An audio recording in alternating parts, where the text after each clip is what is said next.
Everybody, Mr. Smith here, down in the dungeon, shooting our seventh video lesson for Unit 1. This is the last lesson for Unit 1, and where it is in our last lesson, we looked at average rates of change, reviewed what rates of change are, and connected average rate of change to the slope of a secant. Today, we're going to connect instantaneous rates of change with slopes of tangents and see what that's all about, and then calculate some instantaneous rates of change. What we're doing here is it's the pivotal lesson getting you guys ready for your calculus course next semester. But let's dive in. So a little introduction for you guys. In our previous lesson, we discussed how lots of quantities are fluctuating over time. They're not just linear in nature and going up or down by the same amount every time. I gave an example of my son's blood sugar levels, which are constantly going up and coming down. And the a typical thing would be for Bryden's blood sugar levels. He eats dinner, his insulin kicks in, and it comes back down, and then it levels off at some other level, and then he'll do some activity, and that might bring it down some more. But so it's fluctuating over time. And what I, as a parent, am very interested in at any particular time is I want to know, hey, at this point in time right here, how is Bryden's blood sugar level changing? I don't want to know an average. I want to know right now how fast is his blood level changing? Because if he's at 12 and he's dropping by two units every hour or something, I can plan for his activity. I can plan for his food. And I can be comfortable knowing, okay, like his blood sugar level is decreasing at a nice steady rate. We're at a good spot. So other situations too, like with you guys who have taken physics, with a projectile or something moving, you might want to know its speed at some instantaneous moment of time. Later on, we're going to look at this for a projectile. And today we're looking at instantaneous rates of change. So let's dive in. I'm going to start you guys off with a little investigation. So in this investigation, we're interested in finding the instantaneous rate of change at the point 1, 2. And we're going to do this by finding the slopes of a bunch of secants joining 1, 2, i.e. some average rates of change. And then we're going to bring those 2 points closer and closer and closer together until we have a good estimate of what the instantaneous rate of change might be. So let me visually describe what's going on here. The point 1, 2 is graphed here. So we're going to take, I think our first point is we're going to be 310. Yeah, so 310. And I'm going to just, as carefully as I can, maybe just with a dashed line, draw a secant for that. So you guys know how to do this from your last lesson. You guys are going to find the average rate of change between these 2 points. And you're going to do that by finding the slope of that secant. And then you're going to take a different point. You're going to take the point 2,5. And you guys are going to, I'll just get a different color here. You're going to take the point 2,5 on this curve. And you're going to find the slope of that tangent line. That's the point 2,5. And then I might draw one more on here because the rest will be a little trickier to draw. Then you're going to do the point 1.5, 3.25 is on this curve right about there. And you're going to find the slope of that secant. And our ultimate goal is to find the slope of the tangent line at the point 1, 2. The tangent line is the line that touches that. That's a terrible tangent line. I got to redraw that. The tangent line is a line that touches the graph only once, right at that point.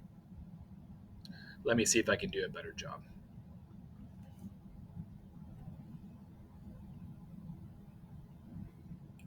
something like this. I won't go too far. But our job, our goal, is to find the slope of this tangent line. That would give us the instantaneous rate of change at that point. So I've given you guys on your lesson sheet some space to calculate the slopes of these various secants. 1.1 and 2.21 and 1.0 and 2.0201 will be a little bit it'd be pretty cluttered to put those on the graph there. So I'll just leave these up. So that's the idea, guys. We're finding the slope of 5 secants, and each time the points we're choosing are getting closer and closer and closer to 1, 2. And hopefully in this way, we can kind of estimate what the slope of the tangent line would be. Because hopefully you guys would agree, by the time we get to this orange secant line, it's getting pretty close to what the tangent line would look like. All right, guys, so I may be able to do the first one with you guys right now, this average rate of change, and then I'll allow you some time to pause the video and try that when you're ready. So the idea here is for the slope of the secant, I'll just write M for slope. If you write AROC for average rate of change, that's fine too. But our 2 points are 3, 10, and 10, 3. So I'm just using the slope formula. So 10 minus 2 over 3 minus 1. That's equal to 8 over 2 is equal to 4. The slope of that secant is 4. You know what? While we're here, let's just do the second one. The slope of this guy between this point and the point 1, 2. Again, just finding the slope formula. Average rate of change in y over change in x. 5 minus 2 is the change in y. 2 minus 1 is the change in x. This is equal to 3 divided by 1, which is equal to 2, or excuse me, 3. So, the slope of our blue secant joining 1, 2, joining our point 1, 2, and 3, 10 was 4. And then the slope of the green secant joining 1, 2, and 2, 5 gave us a slope of 3. Hopefully, the slope of the orange secant gets us a little bit closer, gives us a better idea of what the slope of the tangent line is. So I'm going to ask you guys at this point to pause the video, try those final 3, and does it look like the slopes are approaching a certain value? I'll give you guys a chance to try that. Unpause when you're ready. All right, guys, I'm back. While you guys were paused, I paused my video recording myself and just did the final 3. And check this out. The slopes of these 5 secants, if we look at them as a sequence of numbers, 4, we moved the points a bit closer, we got 3, a bit closer some more, we got 2.5, even closer 2.1, and when our points were very, very, very close together, 1, 2, and 1.01, 2.0201, we got 2.01. If you look at that sequence of numbers, 4, 3, 2.5, 2.12, it kind of looks like the slopes are approaching 2. So I might just write a little blurb there. It looks like, evidently, you spell looks, T-A-G. It looks like the slopes are approaching 2.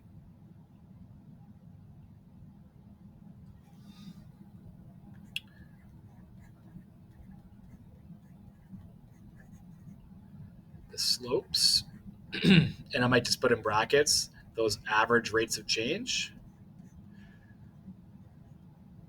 are approaching 2. So it would be reasonable for us to say, hey, the slope of that tangent line, is probably 2, And this is the big idea for today, guys. If you want to approximate the slope of a tangent line at a function, what you can do is you find the slope of a secant of 2 points very, very close together at your tangent point. And that's what we did here. We brought our second point very close to 1, 2. And so the slope of that secant, 2.01, very close. And it does actually work out that the true instantaneous rate of change is exactly 2. Now, as to how to prove it's exactly 2, that's actually the focus of your calculus course. And that's what you guys start off with in probably next semester. But for us right now, the big idea is we can approximate slopes of tangents by doing slopes of secants and making them very close together. So based on our calculations, can you reason what the slope of the tangent line would be at 1, 2? I'll just say m tangent equals 2. And we discussed the y of that. And that's right now, that's just that's just a guess. It actually is what it is. We didn't prove it. We saw that it's getting close to 2. It's a reasonable guess, and it actually is 2. But again, the y's of how to show that exactly, you learn in calculus. So let's continue there. So the big idea is this. If you're interested in finding the slope of a tangent line at some point P, which is here and labeled A, F at A, what you do is you can find the slope of the secant between that point P and some other point Q, and then you move that point Q closer and closer to P. And the closer that that point Q is to P, the closer that secant approaches the slope of a tangent line. And often when we're using this word approaches, we use an arrow. So you guys can concisely say something like this. This is the idea. As Q approaches P, the slope of the secant PQ approaches the slope of the tangent at P. And what this shows is that the average rate of change becomes closer and closer to what the instantaneous rate of change is. And that was the whole point of that little investigation. And hopefully you guys are convinced of this idea. Move 2 points closer together, the slope of that secant gets closer to the slope of the tangent. So we're just going to do 3 examples finding an instantaneous rate of change or approximating an instantaneous rate of change using a graph, table of values, and a function. So here we have a graph. It shows the distance traveled by a parachutist in the first 5 seconds after jumping out of a helicopter. So note it's not like their height above the ground we're plotting, it's how far they've fallen. And that's why the graph curves up and up and up. Because as they speed up, they cover more and more distance and more time. And our goal is to find how fast the parachutist was traveling at 2 seconds, right there. Ultimately, our goal here is to estimate the slope of this tangent line. We won't be able to prove exactly what it is. That's a job for calculus, but we can get close, and we're going to talk about some techniques for doing that. So here we go. I'm going to show you guys one method. One method is we're going to just make a secant. So we're going to choose a couple of points. Obviously, we have our point 220. We can read that from the graph. Of course, this method from a graph requires, to have an accurate enough graph where you can pick off these details. And a second point we can get on the graph that's pretty close to that point and that we can actually read off values for is this point 345. And the slope, if we find the slope of that secant, it's not perfectly the tangent line, but I hope you guys would agree that the slope of that secant is going to be pretty close to the slope of the tangent line. And so let's find out what the slope is here. I'm going to call this point P, and I'm going to call this point Q that we're using Q. And let's find the slope of this secant. We'll find the slope of PQ. Change in Y, 45 minus 20. Might even just to make a connection to the application here.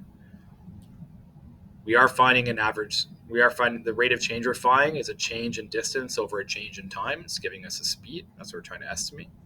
So I'll just write this first. Delta D over delta T. Okay, and the change in distance is 45 minus 20. The change in time, 3 minus 2. We get 25 over 1, or just 25. So it would be reasonable for us to say after 2 seconds, the parachutist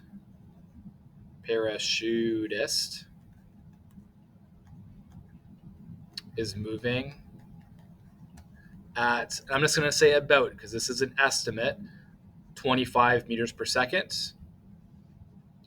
And that's a reasonable estimate by choosing a point Q that's relatively close to your point of tangency, the point we're trying to find the tangent line for, which was 220 here. So 25 meters per second, a decent estimate.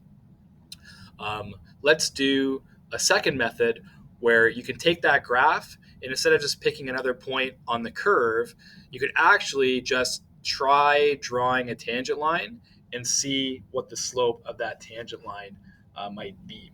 So I'm going to be intentional here, and I'm going to draw my tangent line so that it goes through another point that's easy to read off. I'm going to draw a tangent line that goes through our point P, which was 220, and goes through, I'm going to call this point Q. Actually, P should be, put my P on that point there. It goes through our point P, 220, and goes through Q, and that's the point 340. So I'm just going to, you guys at home probably hopefully have a ruler if you're doing this on a lesson sheet. I'm just doing this in PowerPoint, which doesn't have that capability just yet. But hopefully you guys are convinced that seems like a reasonable tangent line. I mean, there's no way for us to graph it perfectly, right? We're just doing it by hand. That's a good estimate of a tangent. And that tangent line, the estimate goes through our point of tangency and the point 340. So another estimate for the instantaneous rate of change, the instantaneous speed after 2 seconds, would be, again, change in distance over change of time. We're just finding the slope of this tangent line that we drew. So in this case, it'd be 40 minus 20 all over 3 minus 2, 20 over 1, 20. So using this method, we would say after 2 seconds, the parachutist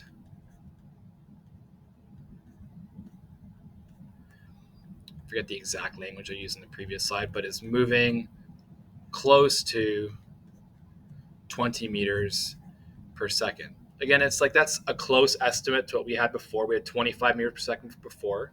We had 20 meters per second here. They're both good estimates. Sometimes one of these methods will be easier than another. So you can make a secant or you can approximate a tangent line. That's how you can do it from a graph. How can we do things from a table of values? Table of values is not so bad, but we like to use the same idea that we can, to approximate the slope of a tangent line, we can find the slope of a secant with 2 points very, very, very close together.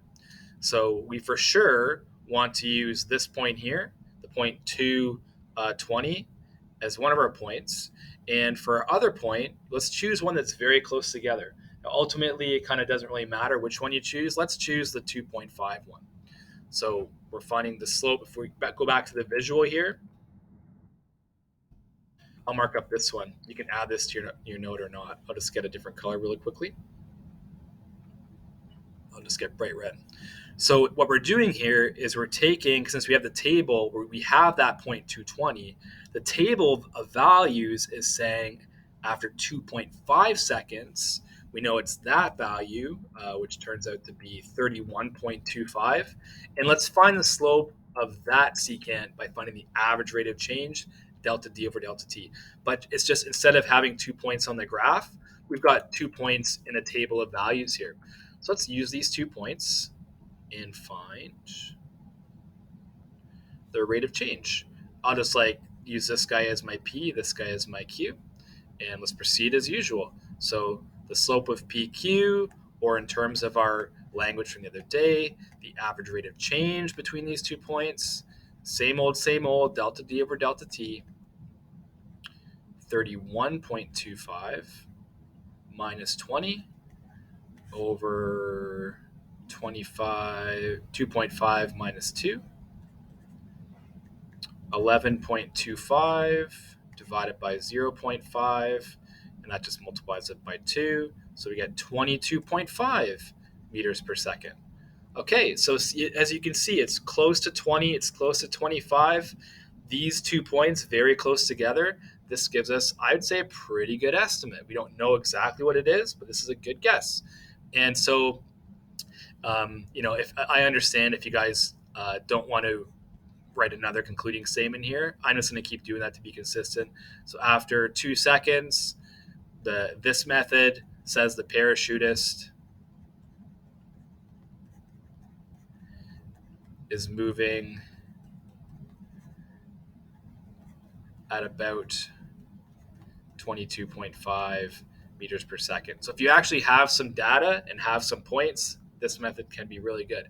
All these methods are fine for approximations. All right, so that's how you can do it from a table of values. Pick a point close to your tangent point. Let's continue. And the last way you can do it is from an equation. And now actually you guys have experience doing this. We did this exact same thing, earlier on. Except in this case, I told you what the points were. I told you that 310 was on the curve, 25 was on the curve, etc., etc. In practice,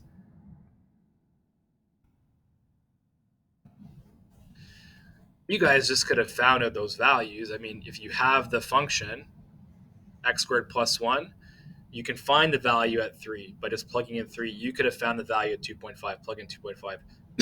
So in practice, you guys can generate the points. It's just to save some time, I gave you the y values as well. So let me do maybe one of these with you. So let's look at the slope of the secant between the points where t equals 2 and t equals 3. So the change in distance will be whatever the distance is at 3 seconds minus whatever the distance is at 2 seconds. I'll squeeze this in here. So at 3 seconds, that will be 5 times 3 squared. And then after 2 seconds, 5 times 2 squared. I'll let you guys show as much rough work as you want, but I can see that'll be 45 minus 20. It's going to be 25 meters. The change in time in that interval, well, that's, the change in time is just 3 minus 2. It's equal to 1. And then 25 over 1 equals 25. So 25 meters per second. So that's an estimate using those 2 points when t equals 2 and t equals 3. Maybe I'll do one more with you guys and then you can finish it off. So let's get delta d here. So we're shortening this interval, bringing the 2 points closer together. So d at 2.5 minus d at 2. 5 times 2.5 squared minus 5 times 2 squared. I might need the calculator for that. 6.25 times 5, 31.25 minus 20, 11.25. And the time, this interval is only 0.5 seconds long. 2.5 minus 2, 0.5 seconds. And delta D over delta T, 22.5 meters per second. All right, so can you guys do 3 more where we're bringing those points closer and closer together? And then I'll have the solutions and we'll see if those slopes of secants, those average rates of change, are getting close to a certain number. And if they are, we have a reasonably good guess of what the velocity of the parachutist is after 2 seconds. So pause the video and unpause when you're ready, because the solutions are going to come up right now. So here we can see we got 25, we got 22.5, and if you do 3 more intervals of 0.1 units, 0.01 units, and 0.001 units, you get this sequence of numbers. You get 20.5, 20.05, and 20.005. It looks like these average rates of change are approaching 20.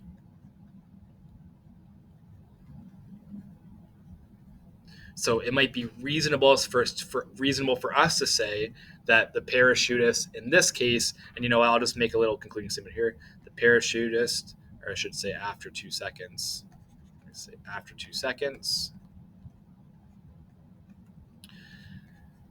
parachutist is moving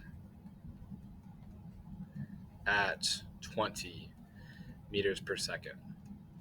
All right, and so that's how you guys can find the estimate the instantaneous rate of change or the slope of a tangent line from an equation. Just do a little sequence of secants and see what those sequence of numbers are approaching. Now, just very quickly in terms of accuracy, this method here pretty accurate because we're getting when we have the equation, we can get 2 points very, very close together. Like here, we did the points of t equals 2 and t equals 2.001. In this table of values, we only had the time intervals of 0.5 seconds, so it's a little less accurate. And then from a graph, it's probably of the three, it's more of the, it's probably more of it's probably the least accurate one.